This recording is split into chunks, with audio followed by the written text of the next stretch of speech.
भारत माता की, भारत माता की, भारत माता की। इतनी सी बात हवाओं को बताए रखना, रोशनी होगी चिरागों को जलाए रखना, लहू देकर जिसकी हिफाजत की हमने, उस तिरंगे को अपनी आंखों में बसाए रखना। हमारे गणतंत्र के लिए प्राणोत्सर्ग करने वाले अमर स्वतंत्रता सेनानियों, वीरों एवं वीरांगनाओं की चरण वंदना करते हुए आज 76वें गणतंत्र दिवस के पावन एवं पुनीत अवसर पर इस प्रांगण में उपस्थित मंचासीन जैतारण पंचायत समिति के प्रधान साहब मेघाराम जी सोलंकी, जैतारण नगर पालिका के चेयरमैन साहब राम स्वरूप जी पाटी, तहसीलदार साहब रविंद्र जी चौहान, उप प्रधान पप्पूराम जी कुमावत, एसएचओ जैतारण मंजू जी, एसएचओ आनंदपुर कालू पन्नालाल जी, मंचासीन महानुभाव, प्रबुद्ध नागरिक जन, ब्लॉक के समस्त अधिकारी, कार्मिक, विभिन्न स्कूलों के शाला प्रधान, स्टाफ, जैतारण बार एसोसिएशन के समस्त अधिवक्तागण, पत्रकार बंधु, प्रिय विद्यार्थियों और बच्चों, आप सबको 76वें गणतंत्र दिवस की बहुत बहुत शुभकामनाएं, बधाइयां। साथियों, जैसा कि आप सबको विदित है कि गणतंत्र दिवस संपूर्ण भारतवर्ष के लिए अत्यंत ही महत्वपूर्ण राष्ट्रीय पर्व है। गणतंत्र दिवस की महत्ता इस बात में है कि आज पूरे देश में जो शासन, जो प्रशासन, जो कार्यपालिका, विधायिका, न्यायपालिका की कार्यपालिका जो आधार है, जो फाउंडेशन है, वो भारत का संविधान है। और 26 जनवरी 1950 को ही भारत का संविधान देश को एक लोकतांत्रिक संप्रभु गणराज्य के रूप में स्थापित करते हुए इसकी नींव रखी गई। राज्य के लिए नीति निर्देशक तत्वों के रूप में, यहाँ के नागरिकों के लिए मौलिक अधिकारों के रूप में और राज्य के लिए सामाजिक, आर्थिक व राजनीतिक न्याय की परिकल्पना को इस गणतंत्र के रूप में स्थापित किया गया है। एक सुंदर, सशक्त और सुंदर भारत के निर्माण के लिए ये जरूरी है कि हम सब लोग जातिगत, धर्मगत, क्षेत्रगत व इत्यादि विभिन्न प्रकार के जो भेदभाव है उनसे ऊपर उठकर देश के निर्माण के लिए सोचें। ये राष्ट्रीय पर्व त्याग, बलिदान, समता और संवैधानिक मूल्यों को समावेश करता हुआ एक अनूठा संदेश देता है। वर्तमान में युवा पीढ़ी विभिन्न विचारधाराओं में विभाजित होती हुई गुमराही के चौराहे पर खड़ी है। गणतंत्र दिवस राष्ट्रीय पर्व होने के नाते इसकी महत्ता इस बात में भी है कि युवा पीढ़ी इतिहास को अपने वर्तमान से जोड़े। कहा भी गया है कि जो देश अपने इतिहास को नहीं जानता है उसका भूगोल बदल जाता है। और इतिहास में ये गणतंत्र प्राप्ति का जो एक लंबा संघर्ष रहा है, युवा पीढ़ी उस संघर्ष को समझे। आज भारत विश्व में अपनी एक अलग पहचान रखता है। विश्व की सर्वाधिक युवा जनसंख्या वाला, विश्व का सबसे बड़ा लोकतांत्रिक देश, विश्व की 5 सबसे बड़ी अर्थव्यवस्थाओं में शामिल, परमाणु शक्ति संपन्न हमारा भारत विकास के नए पथ पर अग्रसर है। किंतु सोशल मीडिया के जमाने में सांस्कृतिक विरासत, हमारी सामाजिक समरसता व सांप्रदायिक सद्भाव के सामने उसको बनाए रखना, उसको बचाए रखना, ये हम सबके समक्ष एक चुनौती है। हमने इस चुनौती को सदियों से अच्छे से लड़ा है, उसका सामना किया और सफलता पाई है। किसी ने ठीक ही कहा है कि यूनानो मिश्रो रोमा, जहां मिट गए जहां से अब तक मगर बाकी है नामो निशा हमारा, कुछ तो बात है कि हस्ती मिटती नहीं हमारी, कुछ तो बात है कि हस्ती मिटती नहीं हमारी। साथियों, राजस्थान प्रशासनिक सेवा में आने से पहले मैं सीमा सुरक्षा बल BSF में लगभग 6 वर्ष की सेवाएं मैंने असिस्टेंट कमांडेंट के पद पर दी है। पूरा सर्विस मेरा फील्ड में निकला है। पहले भारत बांग्लादेश सीमा पे और उसके पश्चात कश्मीर में बारामूला, कुपवाड़ा और उड़ी सेक्टर में लाइन ऑफ कंट्रोल पे मैंने मातृभूमि की सेवा दी और ये मेरे लिए गौरव का विषय है। राजस्थान प्रशासनिक सेवा में रहते हुए आज इस भूभाग पर आप सब लोगों को, जैताड़ वासियों को उद्बोधन करने का मुझे सुअवसर मिला है। यहाँ के जो नागरिक आपसी भाईचारा, मेहनत, कर्तव्यनिष्ठता और स्वार्थ की एक अलग मिसाल कायम कर रहे हैं और इसके लिए भी मैं अपने आप को गौरवान्वित महसूस करता हूँ। 9 सितंबर 2024 को मैंने SDM जैतारण का पदभार ग्रहण किया। तब से लेकर अभी तक मेरा ये अनुभव है कि यहाँ के लोग, यहाँ के नागरिक, यहाँ की जनता आपसी प्रेम, भाईचारा, सामाजिक सद्भाव, सांप्रदायिक सौहार्द व सेवा समर्पण जैसे मुख्य मूल्यों का समावेश करते हुए समाज को एक नई दिशा की ओर, प्रगति की दिशा की ओर अग्रसर कर रहे हैं। किसी ने ठीक ही कहा है कि किसी भी समाज की प्रगति और पतन की दिशा और दशा वहाँ के नागरिक निर्धारित करते हैं और यहाँ के नागरिक इन नैतिक मूल्यों का ग्रहण करते हुए, समावेश करते हुए समाज को जिस प्रकार से प्रगति की ओर बढ़ा रहे हैं, निश्चित ही इसके लिए मैं आप सब लोगों को, जैताड़ वासियों को बहुत बहुत साधुवाद देता हूँ, धन्यवाद देता हूँ।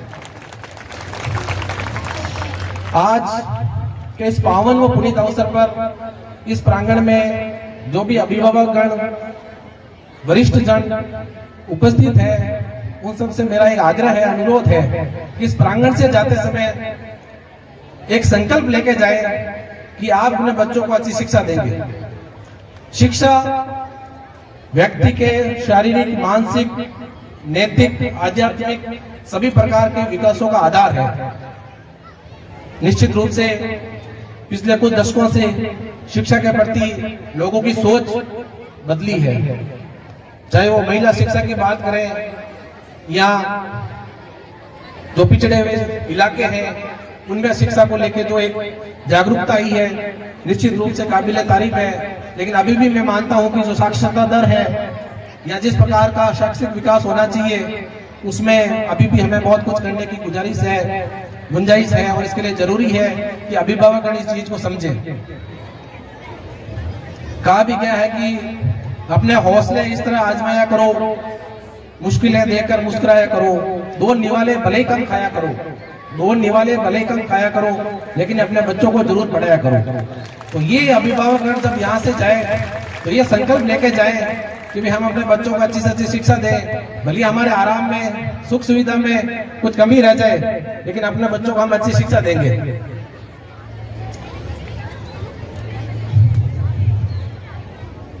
साथ ही मेरे समक्ष युवा पीढ़ी उपस्थित है।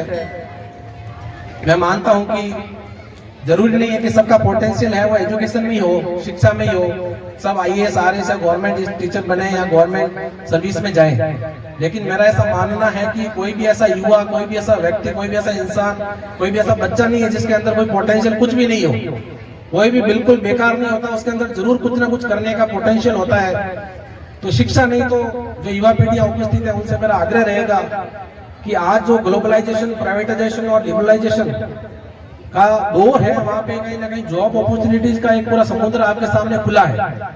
आप स्पोर्ट्स में अच्छा कर सकते हैं, बिजनेस में अच्छा कर सकते हैं। और जैताड़ में मैंने ये चीज देखी है कि यहाँ पे माइग्रेंट्स बहुत ज्यादा है कि हमारे प्रवासी तमिलनाडु, आंध्र प्रदेश, हैदराबाद, मदुरई, बहुत सारी बड़ी बड़ी सिटीज, राज्य ही नहीं देश और विदेश में बिजनेस में उन्होंने अपनी छाप छोड़ी है। एक बिल्कुल एक नई मारवाड़ी व्यवसायिक कल्चर उन्होंने भारत के विभिन्न राज्यों में विश्व के विभिन्न देशों में छोड़ी है। यही अपना आप में प्रेरणादायी होना चाहिए कि अगर हम शिक्षा में नहीं तो व्यवसाय में भी अच्छा कर सकते हैं, बिजनेस में भी अच्छा कर सकते हैं। आज युवा पीढ़ी के समक्ष मैं मानता हूं कि कुछ चुनौतियां हैं। सोशल मीडिया का मिसयूज होना, नशेखोरी की प्रवृत्ति बढ़ना, दो सबसे बड़े मैं मानता हूं भटकाव भी है और चुनौतियां भी है। नशे की प्रवृत्ति आज स्कूल, कॉलेज, गलियों में लगभग हर शहर में ये एक व्यापक समस्या होती जा रही है। सरकार अपने स्तर में प्रयास कर रही है, लेकिन मैं मानता हूं कि जब तक जनता जागरूक होकर अपने स्तर में प्रयास नहीं करेगी, युवा इस चीज को नहीं समझेगा कि भाई नशा करना है उनके शारीरिक, मानसिक और नैतिक विकास को अवरुद्ध करने वाली चीज है, तब तक इस पे प्रभावी रूप से अंकुश नहीं पाया जा सकता है।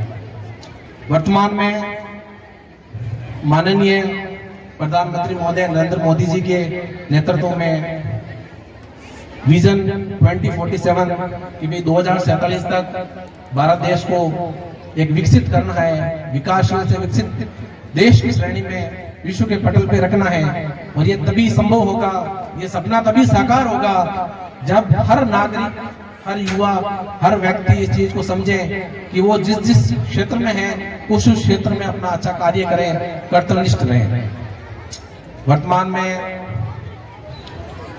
माननीय मुख्यमंत्री महोदय के नेतृत्व में राजस्थान सरकार के द्वारा लोकतांत्रिक विकेंद्रीकरण की भावनाओं को ध्यान में रखते हुए पंचायती राज संस्थाओं और नगरीय निकायों के वन स्टेट वन इलेक्शन, एक राज्य एक चुनाव की तर्ज पर विभिन्न ग्राम पंचायतों का, पंचायत समितियों का और नगरीय निकायों का परिसीमांकन और पुनर्गठन किया जा रहा है। और जैतारण वासियों के लिए भी ये है कि यहाँ पे भी ग्राम पंचायतों का पुनर्गठन किया जाएगा।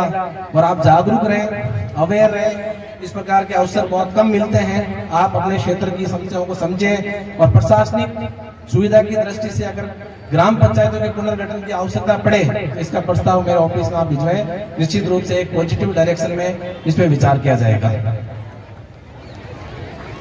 सरकार गरीब, पिछड़े, अल्पसंख्यक वर्ग जो तबके के कल्याण को भी ध्यान में रखती है, उनके लिए सर्वोच्च प्राथमिकता है।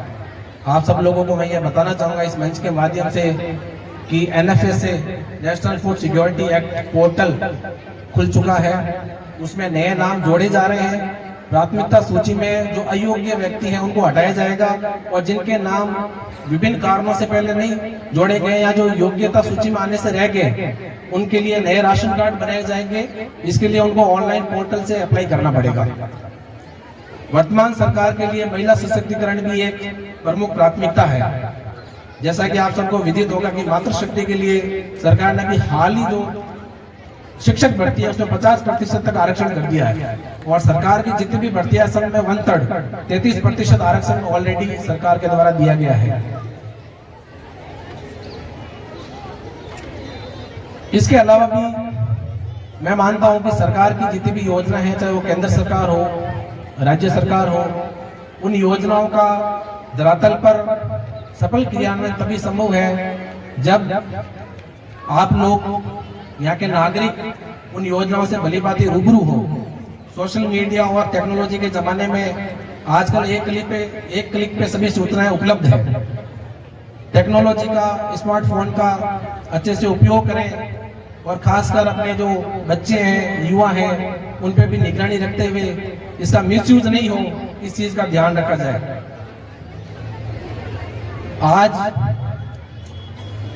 के इस गणतंत्र दिवस पे सराहनीय एवं अपने अपने क्षेत्र में उत्कृष्ट कार्य करने वाले अधिकारी, कार्मिक, समाजसेवी संस्थाएं एवं भामाशाहों को सम्मानित लिस्ट में स्थान पाने के लिए उनको मैं बधाई देता हूं, कि उज्जवल भविष्य की कामना करता हूं।